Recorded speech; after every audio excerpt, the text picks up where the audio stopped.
천상순 오늘은 하나님의 나라와 의 할 때 하나님의 의에 대해서 디카오시네라고 하는 하나님의 의에 대해서 오늘 말씀을 전할 차례인데, 제가 좀 오늘 필요에 의해서 에베소서 말씀을 함께 전하도록 하고, 다음 주에는 한국교회가 맥주 감사 주일로 지키거든요. 근데 저희 교회는 맥주 감사절을 지키지 않는데, 맥주 감사절의 의미를 제가 여러분에게 말씀을 좀 전하는 시간을 좀 갖도록 하겠습니다.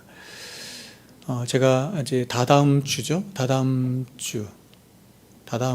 이제 청사연합회 설교를 제가 맥주감사 연합회 설교를 하게 됐는데, 그 말씀을 좀 확장시켜서 여러분에게 절기에 대해서, 특별히 맥주절에 대해서 좀 더 명확한 의미들을, 바른 의미들을 여러분에게 다음 주에 제가 말씀을 전하도록 하겠습니다.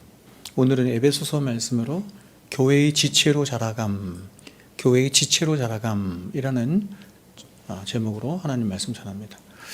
자, 이제 저 보시면 되죠. 교회는 예수님이 재림하시어 당신의 나라를 완성하시는 그날까지 계속해서 확장되어 가야 하며, 동시에 점점 성숙해져 가야만 하는 생명 유기체적 기관이 바로 교회입니다. 오늘날 사람들은 교회를 생명 유기체적 기관이다, 신적 기관이다, 이렇게 교회를 다니면서도 잘 믿지 않지만, 성경에 의하면 바로 예수 생명이 부음받은 생명 유기체적 기관, 예수 그리스도를 머리로 하여 모든 성도들이 함께 몸 안에 있는 생명 유기체적 기관이다, 이렇게 성경이 말씀합니다. 여기서 교회가 확장되어 간다라고 하는 것은 단순히 외형적으로 건물이 커지거나 사람들이 많이 모이는 것을 결코 의미하지 않습니다. 그것을 성경이 부흥이라고 말하지 않아요. 진정한 교회의 확장이자 진정한 교회의 부흥은 바로 거듭난 신자들, 즉 예수 그리스도께 접붙여진 참 신자들의 숫자가 많아지는 것을 성경이 부흥이라 말하고 교회의 확장이다, 이렇게 말을 합니다. 그러므로 교회가 아무리 외형적으로 커진다 할지라도, 그래서 사람들이 많이 모인다 할지라도, 교회 안에 참된 중생의 역사와 회심의 역사가 없다면 그것은 한낱 인간들끼리 모여서 하는 도모일 뿐 참된 성장이다, 이렇게 말씀을 드릴 수가 없습니다. 또한 교회는 성숙되어져 가야만 하지요. 이것은 그리스도의 몸된 교회에 접붙여진 신자들의 내적 성숙 혹은 신자의 영적 성장을 말하는 것입니다. 한 사람이 예수를 믿고 교회의 일원이 되었다라고 하는 것은 그리스도의 몸에 접붙여졌다라는 측면에서 볼 때 이미 완성된 것이라고 할 수 있겠지만, 그러나 아름답고 흠없는 교회와 그 교회를 이루고 있는 성도들의 참된 성숙을 이룬다는 점에서는 이제 구원은 시작일 뿐인 것이죠. 교회는 영적인 생명 공동체입니다. 그리고 이 교회를 이루고 있는 신자 또한 성령 안에 새롭게 태어난 거듭난 바로 영적 생명을 지닌 자들입니다. 그러므로 교회와 성도는 생명을 지녔다는 점에서 반드시 태어나는 일이 있어야 할 뿐만 아니라 또한 자라고 성숙되어 가는 일이 반드시 있어야만 합니다. 여러분, 아이는 하룻밤 만에 임신이 되고 10달이 지나면 이 세상에 태어나게 돼요. 그러나 아이를 낳기만 한다고 해서 끝이 아닙니다. 아이는 반드시 부모의 돌봄을 받으며 육체적으로나 정신적으로 자라가야 하죠. 이처럼 성령 안에 새롭게 태어난 모든 그리스도인들도 이제 태어나는 것으로만 끝나는 것이 아니라 마땅히 그리스도의 몸의 일부이자 교회의 지체로 자라고 성숙해져 가는 일이 있어야 하는 것입니다. 오늘 성경은 우리가 이렇게 영적 성장을 이루어야 하는 이유에 대해서 우리들에게 이렇게 말씀을 해요. 우리가 다 하나님의 아들을 믿는 것과 아는 일에 하나가 되어 온전한 사람을 이루어 그리스도의 장성한 분량이 충만한 데까지 이르리니 이는 왜냐하면 이런 뜻이죠.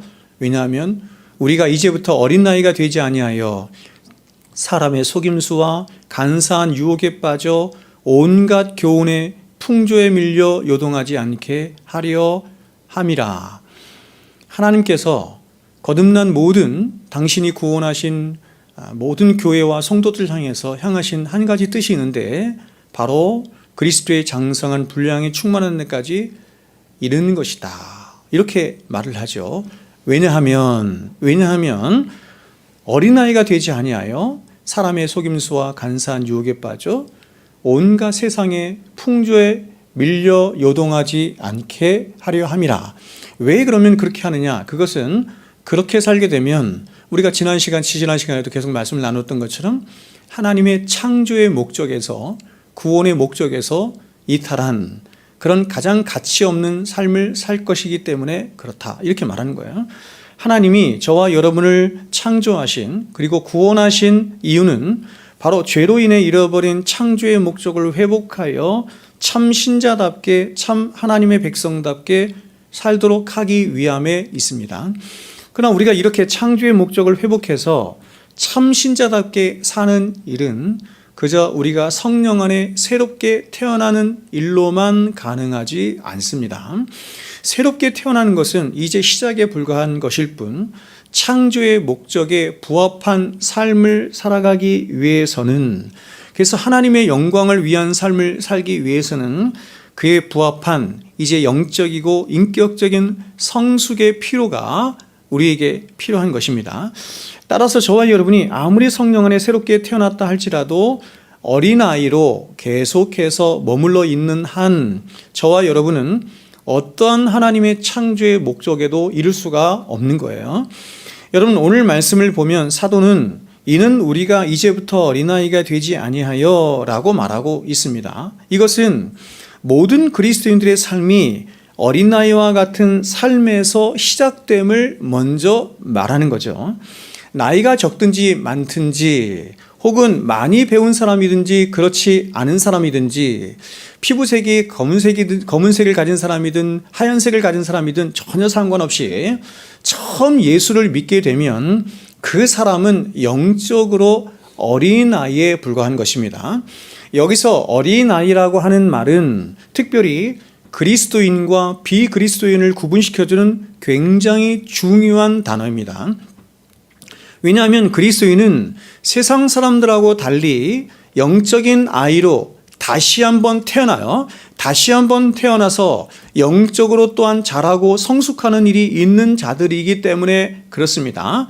즉 세상 사람들은 육체로 한번 태어나서 육체로 자라고 육체로 살다가 육체로 죽는 것이 전부이지만 그러나 그리스도인은 그런 육체로 태어나서 자라는 것 이외에 물과 성령으로 다시 태어나서 이걸 거듭난다 이렇게 말하죠. 다시 태어나서 그래서 새 생명을 지닌 존재로 다시 자라고 성숙하는 일이 있는 존재가 바로 그리스도인이기 때문입니다.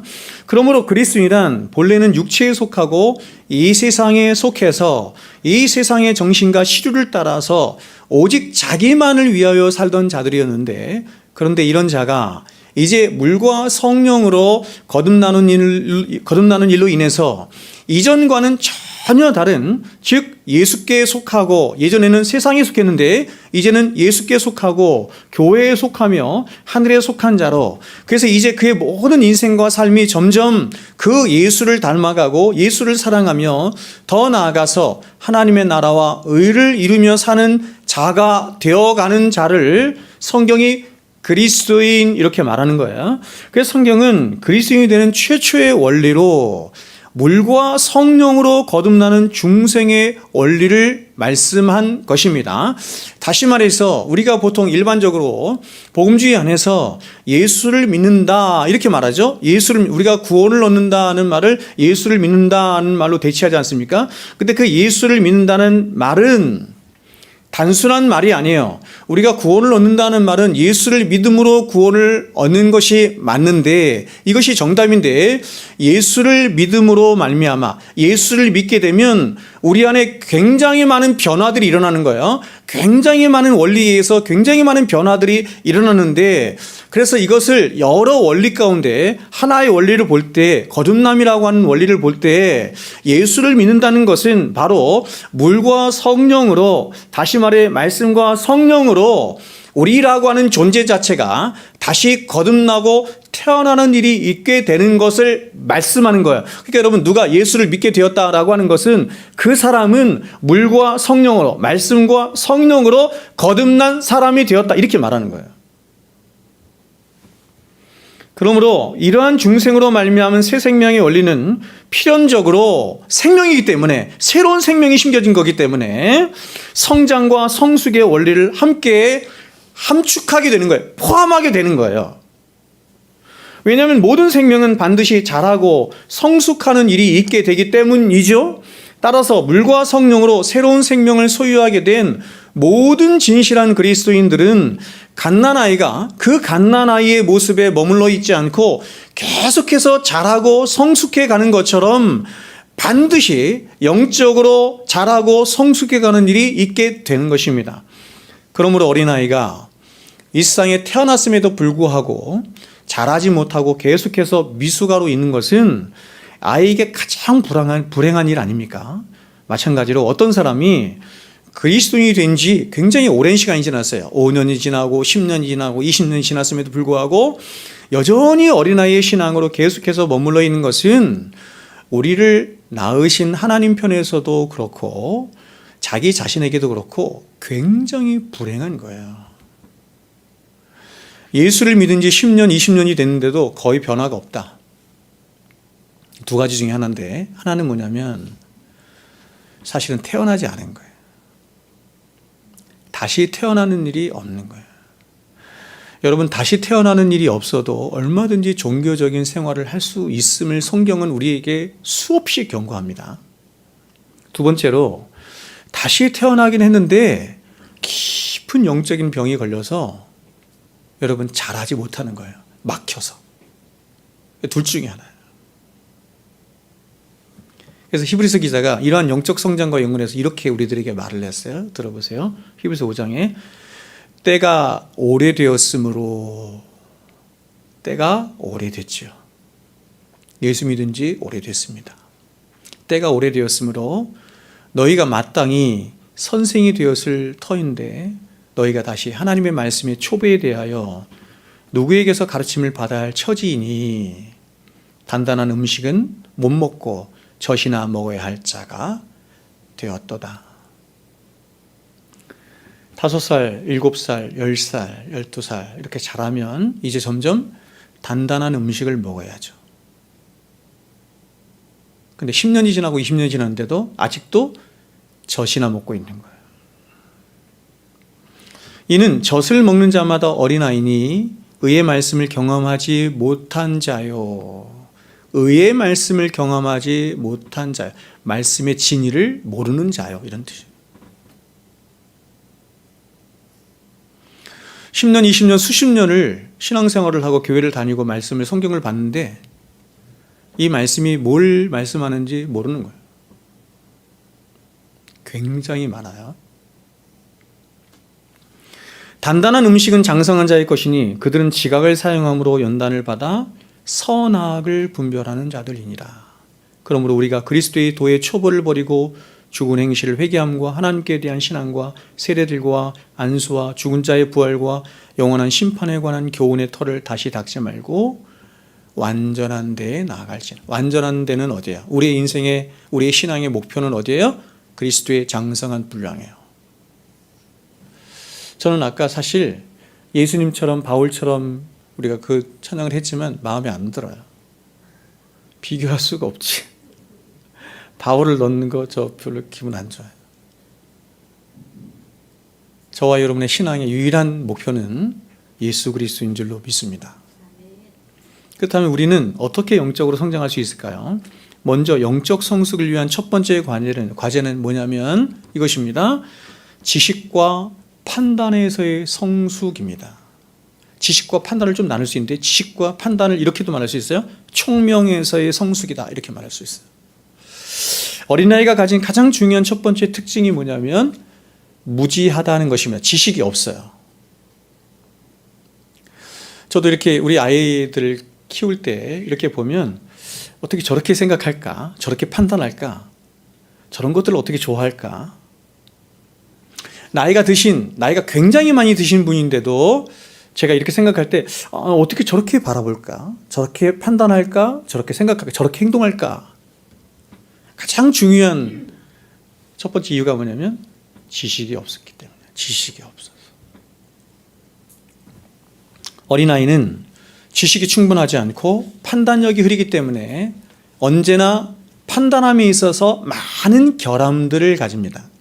그래서 이렇게 지식이 충분치 않은 어린아이에게 있어지는 결과는 바로 자신 안에 있는 본성이 시키는 대로 하는 거예요. 지식을 따라, 바른 지식을 따라, 진리를 따라 하지 않고 자신 안에 있는 본성을 따라 생각하고 판단하고 결정하고 행동한다는 것입니다. 어린아이들이 그렇죠?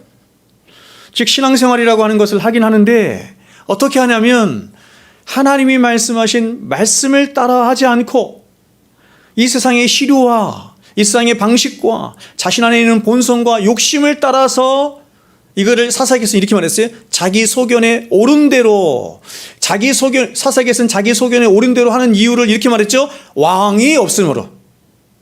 내 안에 하나님이신 왕이신 하나님이 나를 주장하지 않음으로인지.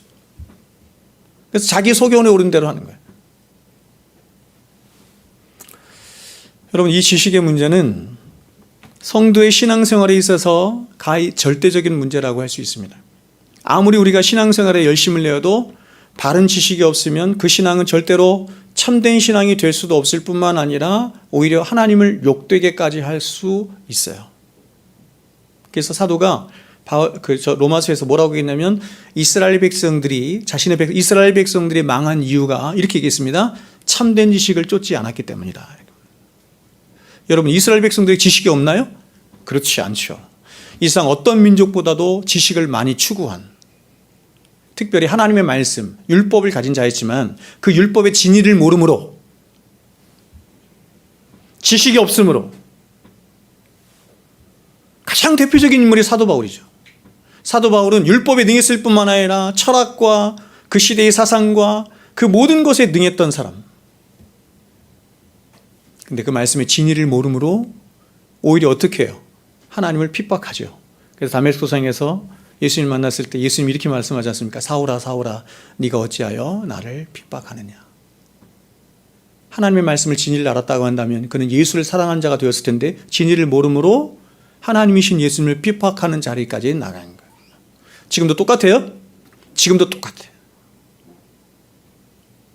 열심히 교회 나오고 열심히 내가 신앙생활이라고 하는 걸 하는데 진리가 없으면 어떻게 되냐면 신앙생활을 바르게 할 수 없을 뿐만 아니라 오히려 하나님을 핍박할 수 있어요. 기독교를 욕되게 할 수 있어요. 굉장히 많죠? 한국 교회에 일어나는 하나님의 영광을 가리고 기독교를 욕되게 하는 일들이 얼마나 많이 있는데 그 가장 근본적인 이유가 뭐냐면 그들이 바른 지식이 없기 때문이에요. 바른 지식이 없으면 바르게 신앙생활을 할 수가 없어요. 저는 오늘날 조국교회 안에 이렇게 참된 지식이 없고 참된 진리를 소유하지 못해서 바른 신앙에서 벗어난 사람들이 오늘날 조국교회 안에 굉장히 많다 이렇게 생각해요. 제가 사랑하는 어떤 목사님이 그런 기독교는 없습니다 라고 하는 책에서 말씀하셨던 것처럼 오늘날 기독교가 이방 종교와 이 세상 정신 그리고 자기 욕심과 막 뒤섞인 채 거의 기독교의 모습을 상실한, 기독교가 거의 아닌 그런 경우가 너무나 많이 있는 것입니다. 여러분, 가톨릭이 왜 이렇게 이방 종교처럼 혹은 이단처럼 타락을 했을까? 그 가장 기본에는 뭐냐면 지식을 버렸기 때문이에요. 성경을 버렸기 때문이에요. 종교개혁은 다른 개혁이 아니라 지식을 회복하는 개혁을 종교개혁이라고 하는 거예요. 교리를 회복하는 개혁을 종교개혁이라고 하는 거예요. 지식은 뿌리와도 같은 거예요. 나무를 이렇게 얘기할 때 뿌리와도 같은 거예요. 모든 나무의 생명의 근원이 뿌리에서 오는 것처럼 그 뿌리를, 나의 삶과 인생과 신앙의 뿌리를 어디에 두느냐? 참된 진리의 말씀에 두느냐? 그렇지 않고 다른 것에 두느냐의 차이죠. 그래서 종교개혁의 다섯 가지의 모토의 가장 큰 건 이거예요. 오직 성경이에요. Sola Scriptura. 사람들을 보면 사람들은 자신들은 기독교 신앙을 가졌다고 말을 해요. 나는 그리스도인입니다. 나는 기독교 신앙을 가졌습니다. 이렇게 말하는데, 그런데 그 신앙이 기독교가 아닌 이방 종교나 샤머니 종교 같은 경우가 너무나 많아요. 그들이 믿는 하나님도 성경이 말씀하는 하나님도 아니고, 진리가 말씀하는 하나님도 아니고, 그들이 믿는 예수 역시 성경이 말씀하는 예수도 아니고, 또 그들이 받았다고 하는 구원 역시 기독교가 말하는 구원이 아닌 경우가 굉장히 많은 겁니다. 여러분이 믿고 싶은 대로 믿는 것을, 우리가 믿고 싶은 대로 믿는 것을 성경이 믿음이라고 하지 않아요. 제가 어릴 적에 그 여의도에 있는 어떤 목사님의 그 저기를 따라서 사람들이 자꾸 이랬어요. 믿습니다. 믿습니다. 믿습니다. 여러분, 내가 확신을 가지고 믿습니다 하면 그게 믿는 거예요? 거짓된 것을 따라서 내가 믿습니다 이럴 수 있잖아요. 왜곡된 것을 따라 내가 믿습니다 할 수 있잖아요. 내가 그냥 믿습니다 하면 하나님이 그냥 그 믿음대로 될지어다 이렇게 되는 거예요? 한국교회 그렇게 배웠죠.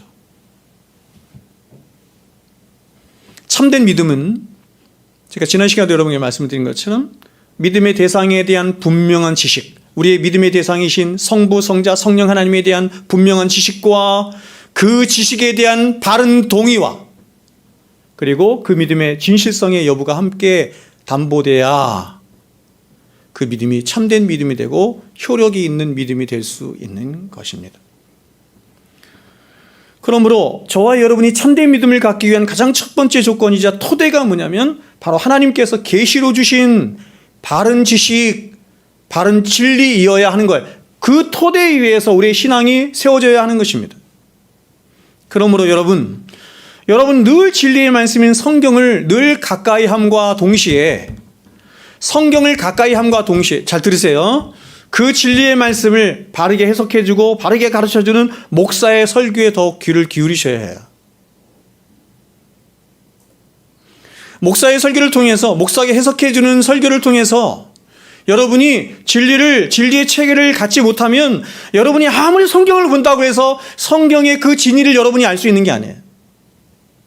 사람은 다 죄인이고 자기 소견에 오른 대로 밀려하게 하는 성향이 있기 때문에, 죄된 성향이 있기 때문에 성경을 여러분이 보면 성령께서 다 깨닫게 하신다? 거짓말입니다. 그렇다면 왜 신학이 필요하고 왜 교리가 필요하겠어요? 제가 말씀드린 건 초대교회 당시에 그래서 신학이 발전한 거예요. 다 같이 성경을 보는데 자꾸 성경을 이상하게 보는 이단들이 생기니까 교회가 이러면 안 되겠구나. 성경을 체계화시켜서 학문화시켜서 사람들에게 성경이 말하는 바를 교리적으로 가르쳐야 되겠구나.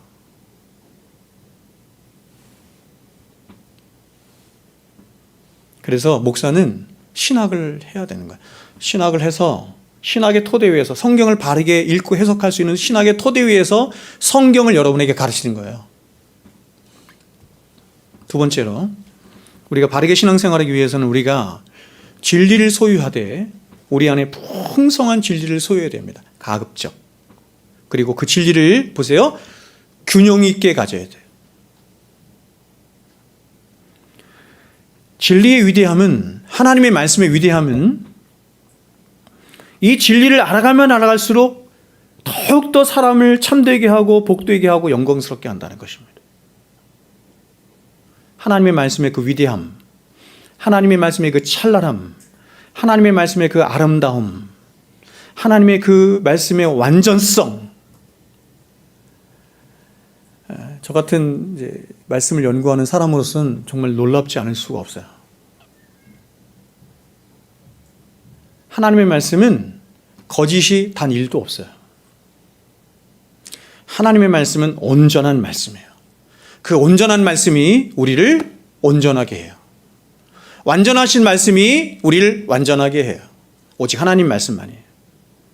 그러므로 이 하나님의 말씀을 우리는 알아가되 어떻게 알아가냐면 더 풍성히 알아가야 되고, 무엇보다도 이 진리의 말씀을 편식해서는 안 되고 어떻게 해야 돼요? 균형감 있게 잘 알아가야 돼요. 여러분, 이 지식과 연관해서 어린아이를 한번 생각해 보세요. 어린아이가 갖는 중요한 특징 중에 또 다른 하나가 뭐냐면, 어린아이는 무지할 뿐만 아니라 천성적으로 가르침을 받고 훈련을 받는 것을 싫어한다는 것입니다. 배우고 익히는 데 있어서도 꾸준하고 성실하게 배우지 못하죠. 그래서 어린아이는 가르침을 받아도 자신이 하고 싶은 것 혹은 자신이 좋아하는 것만 배우려고 하지, 정말 영혼의 양식이 되고 유익이 되는 정말 참되고 좋은 지식들은 배우려 하지 않아요. 그래서 어린아이들은 책을 봐도 만화책을 더 좋아하고 오락과 흥미를 불러일으키는 그런 지식들을 더 좋아하죠. 그런데 이것은 영적인 세계에서도 마찬가지입니다. 영적으로 무지하고 어린 사람들은 신앙생활을 해도 하나님이 주신 이 인격적으로 하지 못하고, 인격적인 체계 안에서 못하고 감각적으로 하려 하고, 신앙적인 지식도 간증 같은 어떤 이야기 형태의 지식들만 좋아하지 딱딱한 교리적 형태의 지식들은 싫어하는 것입니다. 그러나 이러한 지식들은 음식에 비유하면 불량식품이나 혹은 인스턴트 식품과 같은 것이라고 할 수 있어요. 우리가 TV를 봐도 TV 프로그램에, 여러분은 TV 프로그램 뭘 좋아하세요? TV 프로그램에 여러분 50%가 넘는, 거의 60%에 육박하는 게 다 엔터테인먼트인 건 줄 아세요? 편성이 그렇게 되어 있습니다. 그러니까 사람은 감각적인 걸 좋아하는 거야. 빨리. 엔터테인먼트 아무리 봐야 남는 거 하나도 없죠? 아무것도 없어요. 그럼 주로 우리에게 남는 것, 좋은 것 어떤 거예요? 그걸 다큐라고 해요. 다큐멘터리. 다큐멘터리 잘 안 보죠?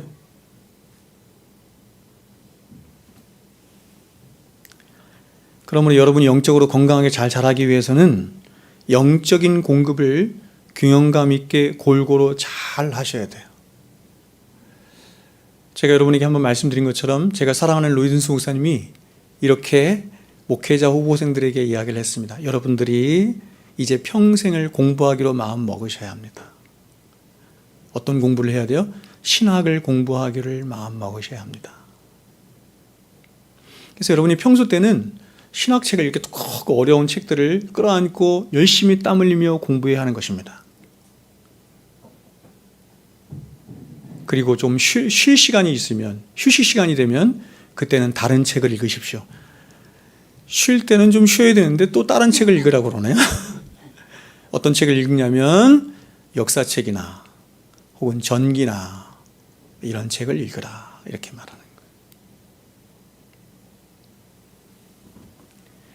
그러니까 여러분이 책을 읽을 때도 그런 수준까지 가면 좋겠다라는 생각이 들어요. 쉬운 전기나 설교집 같은 것도 읽으시지만, 그러나 상대적으로 어려운 교리집이나 원리서 같은 책들도 읽으셔야 해요. 읽어내셔야 해요. 일단 제 설교를 잘 들으실 수 있길 바랍니다. 그러므로 신자가 영적으로 성숙할 수 있는 첫 번째 조건은 바로 지식과 판단, 총명에서의 성숙을 이루는 것입니다. 여기서 지식과 판단에서의 성숙을 가져온다는 말은 쉽게 말하면 이렇게 말하는 거예요. 성경적인 세계관 혹은 성경적인 바른 인생관을 갖는다, 이런 뜻이에요. 세계관이라고 하는 말은 세상을 보는 창이죠. 역사관이라는 말은 역사를 보는 창이에요. 인생관은 인생을 보는 창이에요. 그러니까 이런 여러 가지 관들의 종합적인 한 말이 뭐냐면 세계관이에요. 세상을 보는 창이에요. 여러분이 세상을 어떻게 보고 있습니까?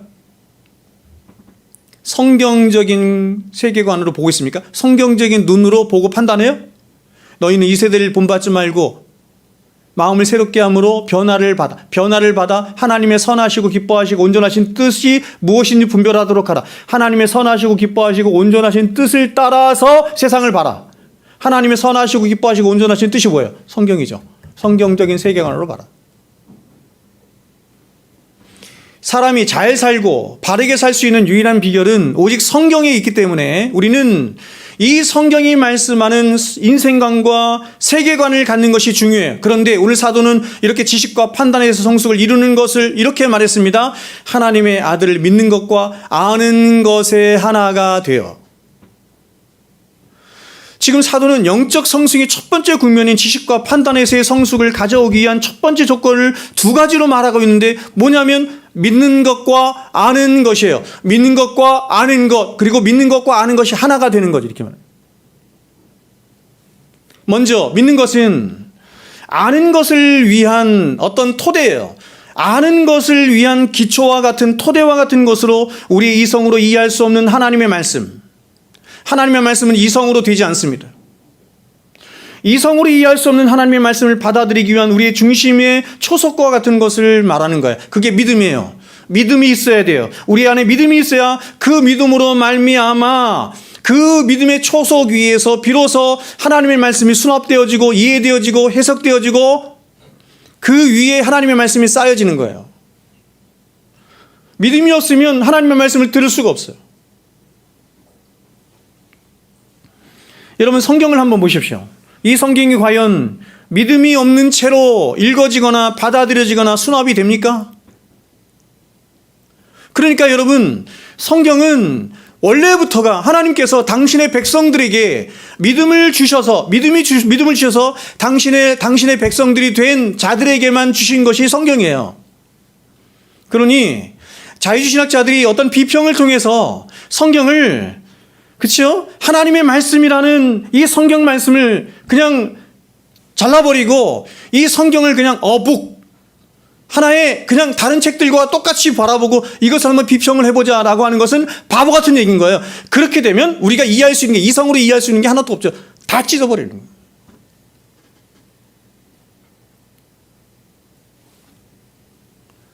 그런 자유주신학을 다 받아들여서 자유주신학에 그렇죠? 황폐화를 이룬 게 바로 유럽교회예요.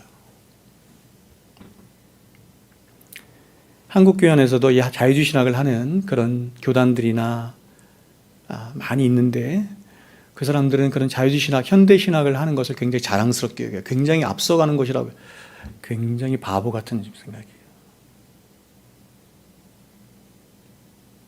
하나님의 말씀을 다 부정하고 뜯어냈는데 거기에 뭐가 남아요? 그러므로 믿음을 주시도록 기도하십시오. 믿음을. 하나님, 이 성경이 나에게서 읽어질 수 있도록 믿음을 주십시오. 그 책 중에 그런 책들이 있더라고요. 성경이 읽어지네. 성경이 읽어지네. 성경이 읽어져야지. 근데 그 관건이 어디 있냐면 믿음이 있다는 거예요. 성경이 이해가 돼야 되잖아요. 하나님 믿음을 주시고 총명을 주시지 않으면 성경이 어떻게 믿어져요? 성경을 어떻게 사랑할 수 있어요? 어떻게 성경에 나를 처복종해서 순종할 수 있어요? 믿음이 있어야 되는 거예요. 하나님의 말씀인 성경이 너무나 푸르고 아름답고 귀하고 복되고 영광스러운 말씀이지만 이 말씀이 내 것이 되기 위해서는 믿음이 있지 않으면 절대로 내 것이 안 되는 거예요. 두 번째 또 다른 하나는 아는 것이죠. 여기서 아는 것은 성경을 알아감을 의미하는 것인데 그런데 성경은 제가 성경 공부 시간에도 여러분이 말씀을 드린 바와 같이 성경 전체가 보세요. 교리로 되어 있거든요. 성경 전체가 교리로 되어 있기 때문에 결국 성경을 알아간다는 것은 그 성경을 체계화시키고 조직화시킨 교리를 알아간다라고 하는 의미와 같은 거예요. 제가 이렇게 교리를 말하거나 교리를 가르치거나 하면 어떤 분들은 저에게 와서 이렇게 얘기를 해요. 목사님, 왜 목사님은 성경을 안 가르치고 교리를 가르칩니까? 이게 굉장히 어린아이 같은 거예요. 성경은 다 교리로 되어 있어요. 성경을 가르친다라고 하는 것은 그 성경을 통해서 말씀하고 싶어하는 하나님의 교리를 가르친다.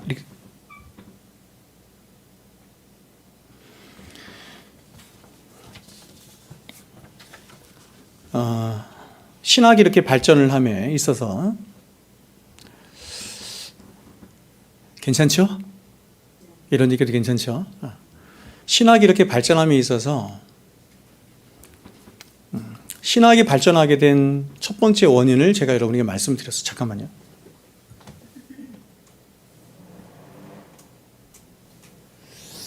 신학이 탄생하고 발전하게 된 원인은 우리는 성경을 믿어요. 우리는 성경을 믿고 성경을 따르는 사람들인데 초대교회에 신학은 없었죠. 성경만 있었죠. 근데 성경을 다 같이 보는데 성경을 이상하게 보는 사람들이 생기는 거예요.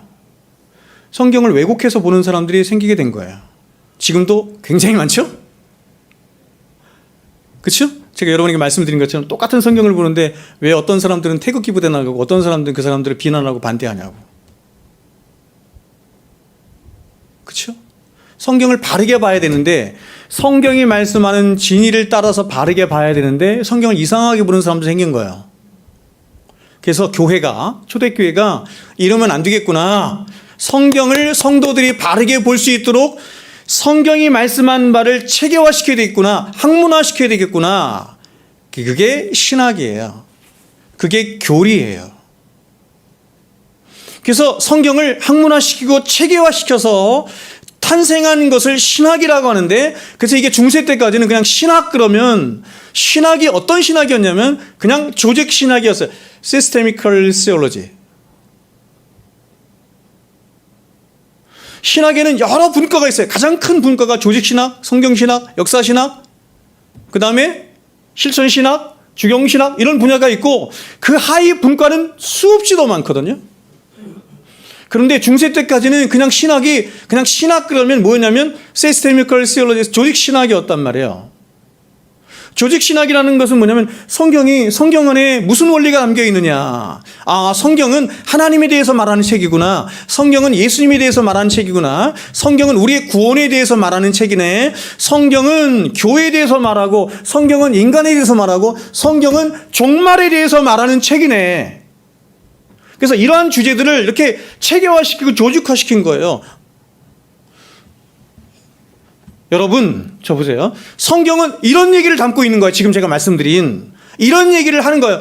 하나님이 이 성경을 쓰면서 성경을 통해서 지금 이 얘기를 하고 싶어 하는 거예요. 내가 누구인지, 하나님이 누구인지, 구원을 이루신 예수님이 누구인지, 성령님이 누구인지, 인간이란, 하나님이 창조하신 인간이란 어떤 존재인지, 하나님이 구원하신 교회는 어떤 것인지, 종말은 어떻게 오는 걸, 그 이야기를 하고 싶어요. 그 이야기가 다 담겨, 다른 이야기 하지 않고 그 이야기만 성경에 담겨 있어요. 아멘이시죠? 아멘. 그러므로 여러분 성경을 펴는데 성경에서 이러한 주제들을 이야기하지 않고 다른 것들을 이야기하면 그 사람은 성경을 이야기하는 게 아니에요. 그래요, 안 그래요? 근데 성경을 읽고 자꾸 딴 얘기를 하는 게 문제인 거지. 이런 얘기들 하지 않고.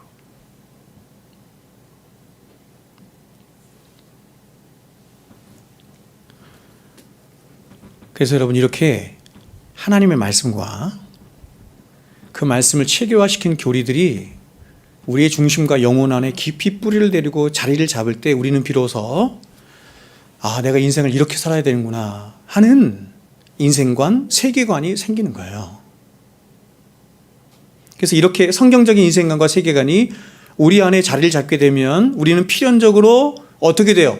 이전과는 다른 삶을 살게 되죠.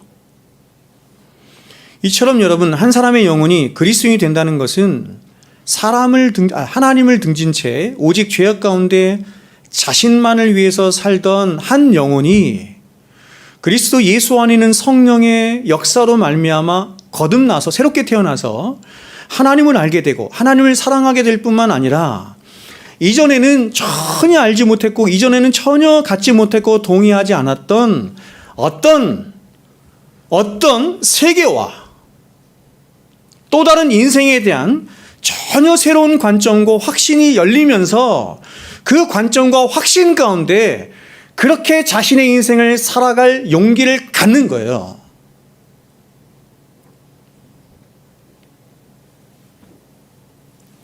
여러분 여기서 사도는 믿는 것과 아는 것에 하나가 되어라고 했는데, 여기서 하나가 된다라는 말은 가장 1차적으로는 어떤 의미냐면 이런 의미예요.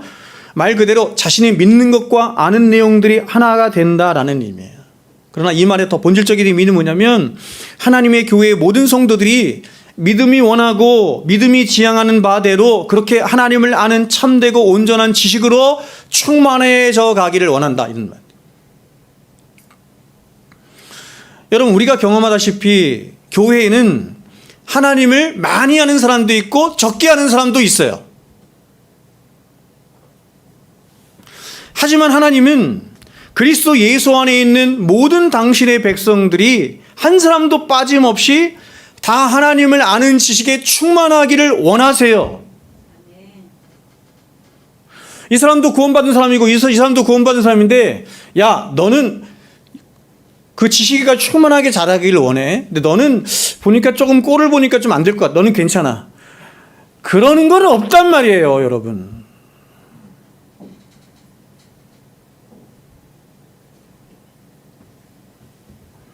하나님이 우리가 그렇게 지식까지 충만하게 자라기를 원하시는 것은 우리를 사랑하시기 때문이고, 우리가 참된 진리와 보관에 거하기를 원하시기 때문이에요. 그러므로 이러한 믿음을 주시는 분이 하나님이시므로 이것을 이렇게도 역으로 말할 수 있어요. 하나님이 우리 안에 심어주신 모든 참된 믿음은 하나님을 아는 참된 지식에 대한 목마름과 열망을 갖도록 한다.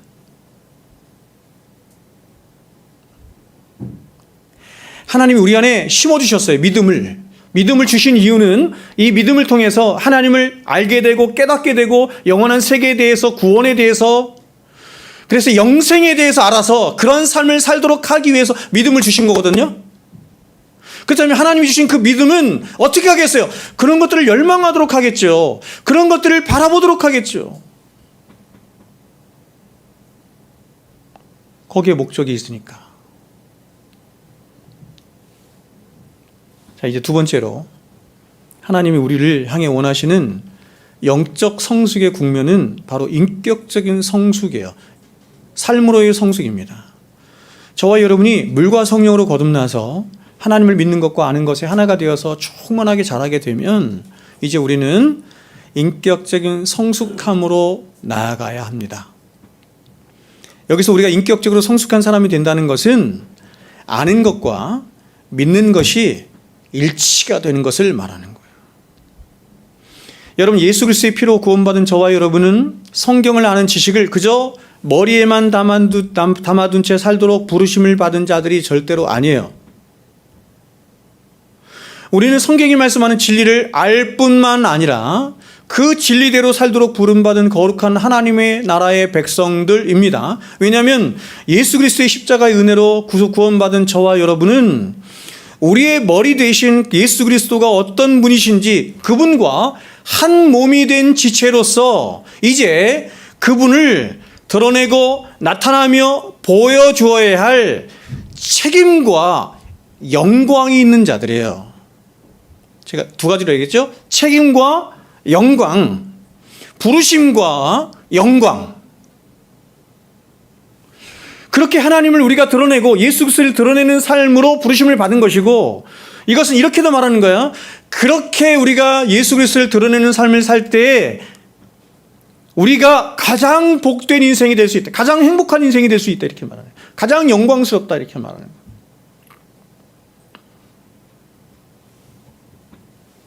그래서 이렇게 예수 그리스도를 믿는 것과 아는 것에 하나 되어서 참된 인격적으로 성숙되어 가는 것을 성경이 한마디로 뭐라고 말했냐면 예수 그리스도를 닮아가는 것, 이렇게 말한 거예요. 그리고 그렇게 예수 그리스도 닮아가는 삶은 결국 하나님의 창조의 원리로 돌아가는 삶이기 때문에 하나님의 형상이 회복되는 삶이기도 하는 것입니다. 저 보세요. 지금 제가 말씀드린 게 다 이해되시죠? 똑같아. 하나님이 저를 여기 세우셨잖아요. 똑같아. 하나님의 마음하고 저도 똑같아요.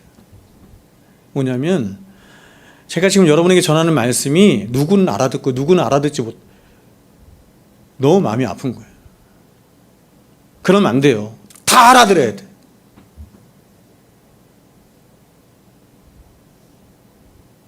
허투루 들으면 안 돼.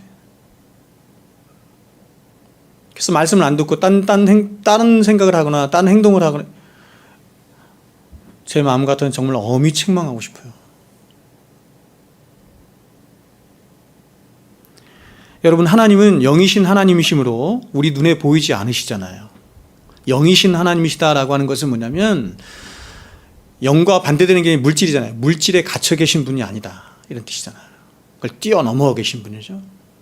그런데 그 하나님과 동일한 본성과 영광을 지니신 예수님이, 하나님과 동일한 영광과 본성을 지신 예수님이 사람이 되어 우리 가운데 오셨습니다. 즉 예수님은 완전한 하나님이시자 또한 완전한 사람으로 이 세상에 양성의 교리라고 하죠. 예수님은 굉장히 독특하신데 그분은 완전한 하나님이시고 완전한 사람이세요. 성경도 완전한 하나님의 말씀이면서 성경도 또 사람이 썼네요. 그렇다면 여러분, 왜 하나님이신 예수님이 그렇게 사람이 되어 오셨습니까? 그것은 이렇습니다. 가장 1차적으로는 그런 양성이신 주님이셔야 우리의 대표가 되고 우리의 대신이 되셔서 우리를 구원할 수 있기 때문이에요. 예수님이 완전한 하나님이시지만 완전한 사람이 아니시라면 우리를 구원할 수 없어요. 예수님이 완전한 사람이시지만 완전한 하나님이 아니시라면 우리를 구원할 수 없어요. 위대한 하나님의 지혜예요. 그러나 이와 더불어서 더 중요한, 가장 중요한 이유가 있는데 그것은 뭐냐면 우리가 볼 수 있고 만질 수 있고 경험할 수 있는 바로 예수 그리스도 그분의 인격과 말씀과 삶을 통해서 보이지 아니하시는 영이신 하나님 당신을 그 그리스도 예수를 통해서 우리에게 나타내시고 보여주시고 모범을 삼도록 하시는 거예요. 그래서 예수님이 가난하고 소외된 자들을 불쌍히 여기심으로 과연 하나님이 얼마나 긍휼에 풍성하신 하나님이신가 하는 것을 그 예수님의 모습을 통해서 우리에게 보여주신 것이고, 또 고아와 과부와 같은 자들을 돌보시는 예수님의 모습을 통해서는 하나님이 얼마나 위로와 자비에 풍성하신 하나님이신가 하는 것을 그 모습을 통해서 또한 보여주신 것이고, 그리고 무엇보다 죄로 인해서 고통당하는 사람들을 위하여 대신 고통당하시고 십자가에서 죽으시는 모습을 통해서 과연 하나님이 그런 죄인들을 얼마나 사랑하시는가 하는 그 하나님의 위대한 사랑을 십자가에서 찬란하게 보여주신 거예요. 십자가에 나타난 하나님의 그 찬란한 사랑보다 세상에 하나님의 사랑이 더 찬란하게 나타난 건 없어요. 십자가에 나타난 하나님의 공의보다 세상에 나타난 어떤 세상에 나타난 하나님의 공의보다 더 찬란한 것은 없어요. 십자가는 그야말로 하나님의 영광의 광채인 거예요. 하나님이 어떤 분이신가.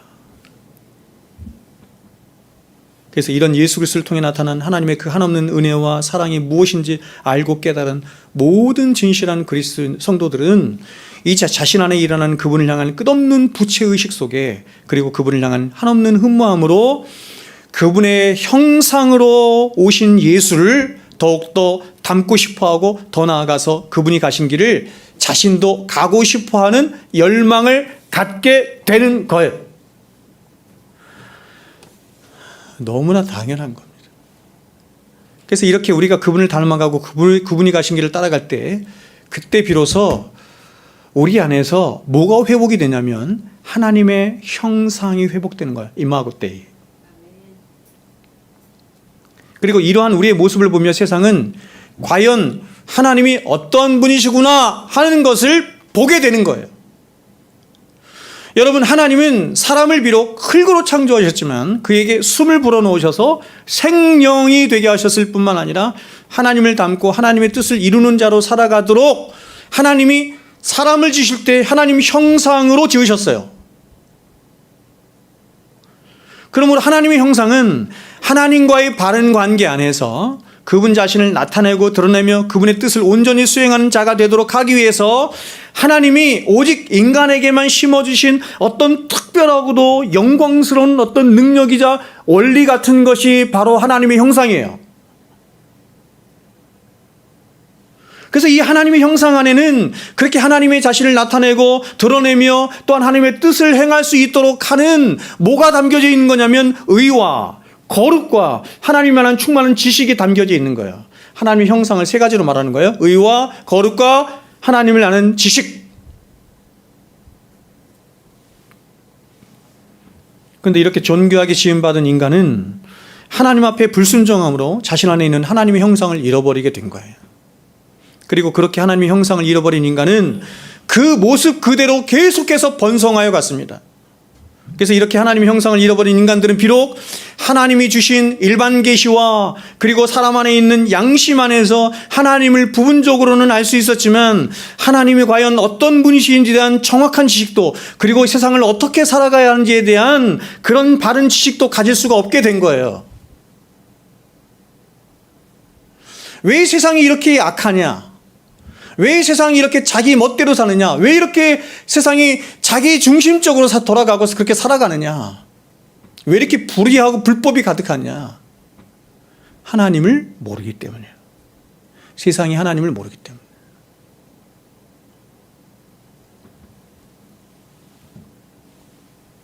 그래서 여러분, 죄의 원흉을 우리 믿음의 선진들이 그렇게 말하는 거예요. 무지라고 말한 거, 무지. 그래서 하나님은 당신의 영광으로 충만하시고 당신의 형상 그 자체가 되신 독생하신 예수를, 다시 말해서 우리가 직접 보고 만지고 관계할 수 있는, 직접 음성을 들을 수 있는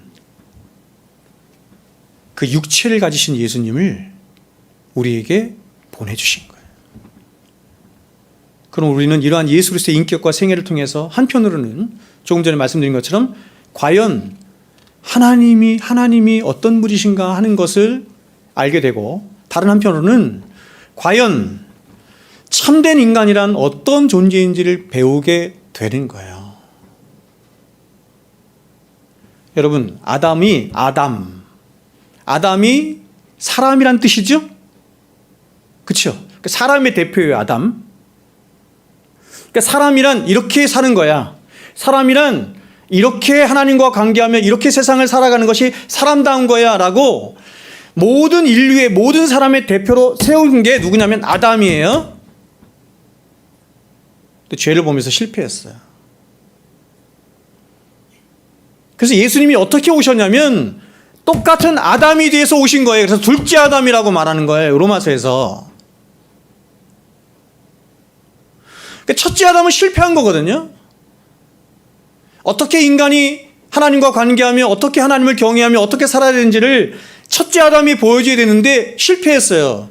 그래서 둘째 아담이신 예수님께서 오셔서 야, 인간이란 존재는 이런 존재인 거다. 인간은 이렇게 살아야 된다. 이렇게 하나님과 관계하며 하나님을 경외하며 살아야 된다. 하나님의 뜻에 순종하며 살아야 된다라고 하는 것을 예수님이 친히 둘째 아담이 되어서 오셔서 보여주신 거예요. 우리의 모범이 누구라고요? 예수 그리스도예요. 바울이 아니에요. 노아가 아니에요. 아브라함이 아니에요, 여러분. 우리의 모범은 예수 그리스도예요. 그러므로 예수 그리스도의 생애는 참 인간이 온전한 하나님의 형상을 입었을 때 과연 어떠한 삶을 살아가는지에 대한 존재적 울림이 되시는 거예요. 저분이 참 인간이구나. 인간은 저렇게 살아야 되는 것이구나. 그게 예수님이에요. 하나님의 형상으로 오신 예수님. 그래서 하나님의 형상을 그리스도의 형상이라고 하는 이유가 바로 하나님이 주신 형상이 예수 그리스도를 통해서 온전히 나타났기 때문이에요. 그러므로 신자된 저와 여러분의 최고의 소명이자 사명은 바로 하나님의 형상, 곧 예수 그리스도의 형상을 더 많이 닮아서 이 세상에서 과연 하나님이 어떠한 분이시라는 것과 그 하나님의 형상이 입혀진 참된 인간이란 어떤 삶을 살아야 하는 것인지를 나타내고 보여줘야 할 사명을 갖는 거예요. 그 사람이 그리스도인이에요. 왕 같은 제사장들이요. 이게 이런 의미예요. 그러므로 여러분, 성도된 저와 여러분이 갖는 세상을 향한 최고의 섬김이 바로 이거예요.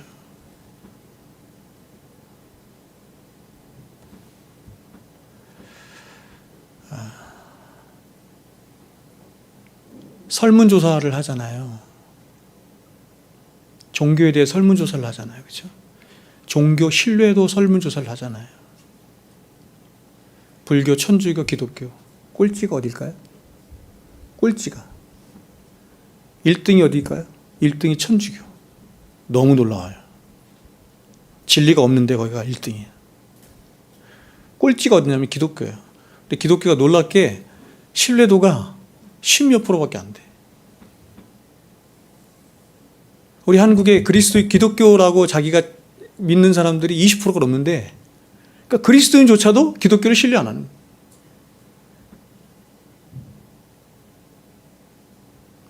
여러분, 이유가 뭔지를 잘 아셔야 합니다.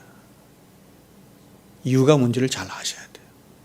그렇게 한국 교회가 시끄럽게 뚱땅거리면서 많은 것들을 하는데 세상은 하나도 못 알아주는 거예요.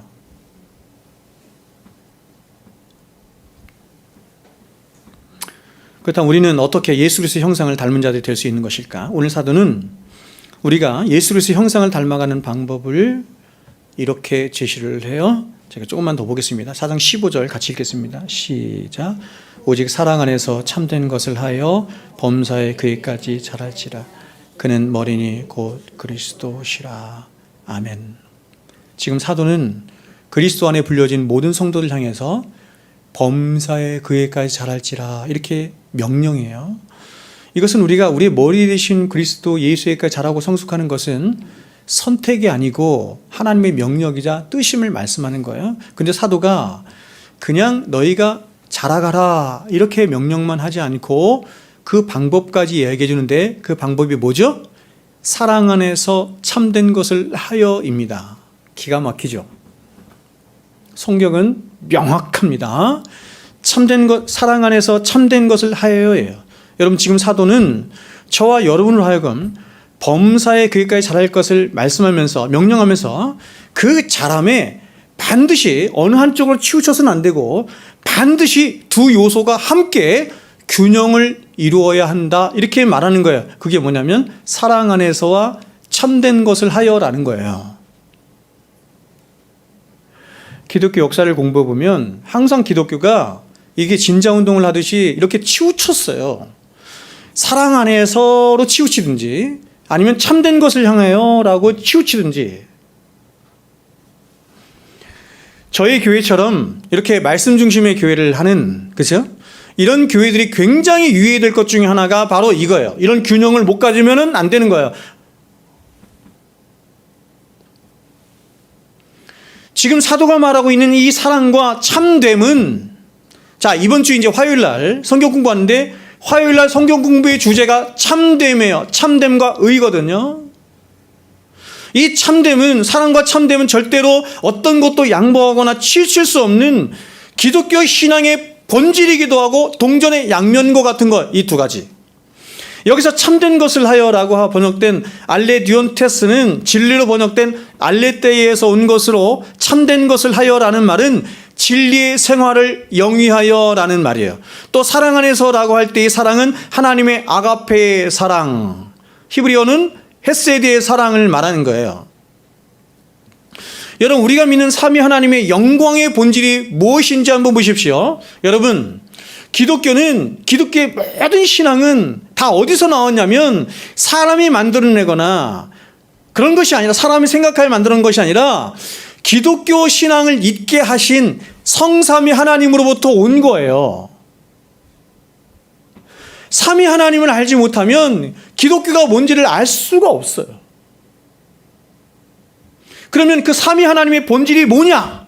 이렇게 얘기할 때 한마디로 그것은 진리와 사랑이에요. 참 영광스럽습니다, 여러분.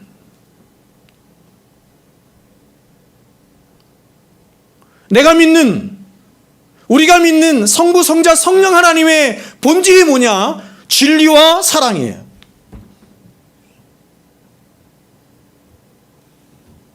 혼자 감동하나? 하나님은 진리 안에 거하시는데 그 진리는 사랑을 위하고 목적하는 진리인 것이고, 또한 사랑 안에 거하시지만 그 사랑 또한 진리와 함께하는 사랑이에요. 그래서 고린도서 13장에서 사랑을 이야기할 때 뭐라고 얘기했어요? 사랑은 진리와 함께 기뻐하는 사랑, 이렇게 말했죠.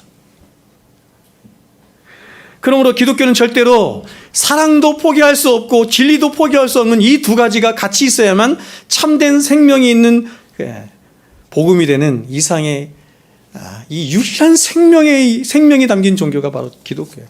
제가 우리 교회 이름이 뭐예요, 여러분? 우리 교회 이름이 사랑샘교회네. 그렇죠? 사랑 파운틴 처치잖아요. 그렇죠?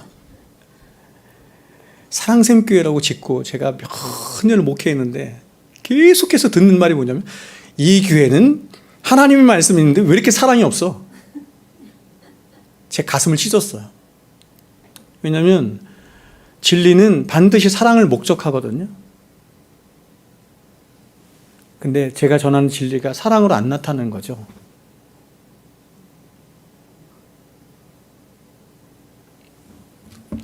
기독교 복음은 가장 먼저 보세요. 진리를 전제하여 말해요. 여러분, 이것은 아무리 강조를 해도 지나침이 없다 생각해요. 기독교는 이것도 좋고 저것도 좋다 하며 유야무야하는 종교가 아니에요. 기독교가 말하고 싶어하는 참된 신앙과 삶이라고 하는 것은 진리가 전제되지 않으면 아무런 생명력도 없는 그저 세상의 윤리나 도덕이나 종교와 방불한 것이 되고 말아요.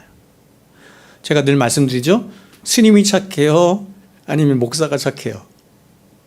여러분, 스님이 착해요? 목사가 착해요? 말씀해 보세요. 스님이 착해요? 목사가 착해요? 아부 하시지 말고 스님이 착하죠. 제가 볼 때 스님이 착한 것 같아요. 신부가 더 착한 것 같아요. 그러면 여러분은 목사의 말을 따르실래요? 스님의 말을 따르실래요? 왜요? 이유가 뭐야? 저에겐 진리가 있기 때문이에요.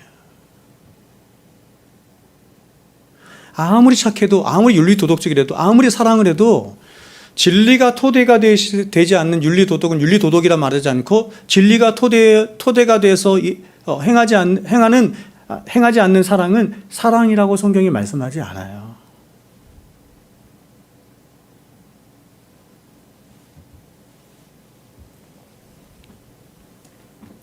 근데 여러분, 이렇게 저와 여러분이 진리를 알고 진리 안에 서는 것만큼이나 또한 우리가 절대로 포기할 수 없는 기독교 신앙의 두 번째 핵심이 뭐냐면 그것이 바로 사랑 안에서예요. 어떤 면에서 진리는 왜 그렇게 진리가 강조되냐? 진리가 목적하는 바가 뭐냐? 진리가 지향하는 바가 뭐냐? 사랑이에요. 기독교는 진리를 알고 진리를 행하되 사랑 안에서 알고 행하는 종교입니다.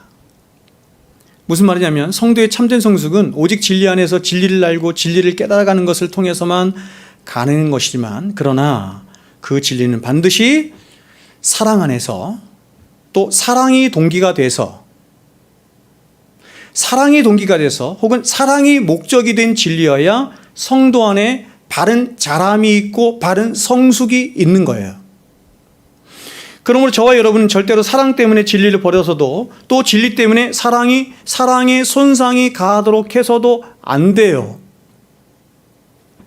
이거 너무 어려운 것 같아요, 제가 보니까. 기독교는 분명 사랑을 말하지만, 그러나 그 사랑은 진리의 뿌리를 둔 강인하고 참된 생명을 낳는 사랑입니다. 그래서 존 스토트는 이 진리와 사랑의 관계에 대해서 이렇게 우리에게 말했어요. 진리가 사랑에 의해 부드러워지지 않으면 그 진리는 딱딱해질 수밖에 없고, 지금 이 말의 토대는 저는 고린도서 13장이라고 생각하는데, 여러분, 믿음을 이야기하는데, 그렇죠? 믿음을 이야기하는데 사랑이 없는 믿음, 그래서 자신을 막 내주네, 자신을 막 내줘요, 자신을 희생해요, 불같이 자신을 다 불살라요. 여러분, 이러한 우리가 생각할 때 이러한 행동과 이러한 삶과 이러한 사랑이 세상에 어디 있어요? 그런데 이렇게 말해요. 사랑이 없으면 아무것도 아니에요. 산을 옮길 만한 믿음이 있지만 그것이 사랑이 없으면 아무것도 아니에요. 이어서 이렇게 말해요. 사랑이 진리에 의해서 강인해지지 않으면 그 사랑은 약해질 수밖에 없다. 그래서 여러분, 어떤 일이 있는 거냐면 하나님을 아는 지식조차도 그 진리가, 그 지식이 사랑을 향해서 있지 않으면 여러분 어떻게 되냐면 그 진리가 사람을 교만하게 만드는 거예요. 여러분, 하나님을 아는 지식만큼 세상에 귀하고 복된 게 어디 있어요? 하나님을 아는 지식이 얼마나 중요합니까? 그런데 그 지식이 하나님을 사랑함으로 실천되어지지 않으면 그 지식조차도 사람을 교만하게 만든다. 이렇게 말하는 거예요. 여러분, 예수님이 진리가 되어 우리 가운데 오셨습니다. 그리고 주님은 그 진리가 충만한 삶을 사셨어요. 그러나 주님은 그렇게 진리 가운데 오셨고 진리 가운데 사셨지만, 그러나 그 진리로 보세요, 은혜를 이루는 삶을 사셨습니다. 그래서 예수 그리스도의 십자가를 은혜의 십자가 이렇게 말하는 거예요. 근데 그 은혜는 하나님의 아가페의 사랑이 동의돼서 혹은 아가페의 사랑으로 말미암아 있게 된 은혜예요. 그러므로 결국 주님은 하나님의 아가페의 사랑으로 말미암아 이루어진 은혜와 진리로 당신이 이루신 복음이 참된 복음이 되도록 하신 거예요. 그러니까 참된 복음이란 은혜와 진리가 함께하는, 사랑과 진리가 함께하는 복음이다, 이렇게 말합니다. 그래서 요한이 이렇게 말했죠. 요한복음 1장 14절에 말씀이 육신이 되어 우리 가운데 거하시며 우리가 그의 영광을 보니 아버지의 독생자의 영광이요 은혜와 진리가 충만하더라. 기가 막히죠. 하나님이신 예수님이 이 땅에 오셨는데 어떻게 오셨냐면 하나님 그분 자신으로 오셨어요. 그분의 영광을 그대로 담고 오셨어요. 근데 그분의 영광이 뭐였느냐? 그분 자신이 뭐였느냐? 그분이 담고 오신 것이 뭐였느냐? 은혜와 진리였더라, 이렇게.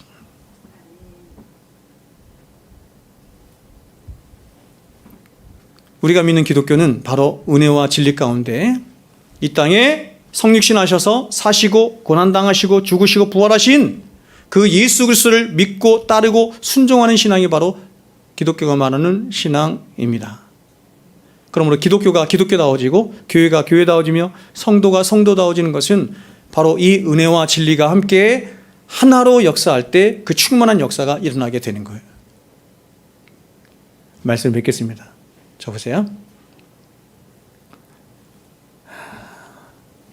제가 아까 말씀드렸지만 하도 제가 그런 얘기를 들어서 사랑생교회 바꿔야 되겠다, 이름을 바꿔야 되겠다 라는 생각을 굉장히 여러 번 했어요. 지금은 바꿀 생각 없어요.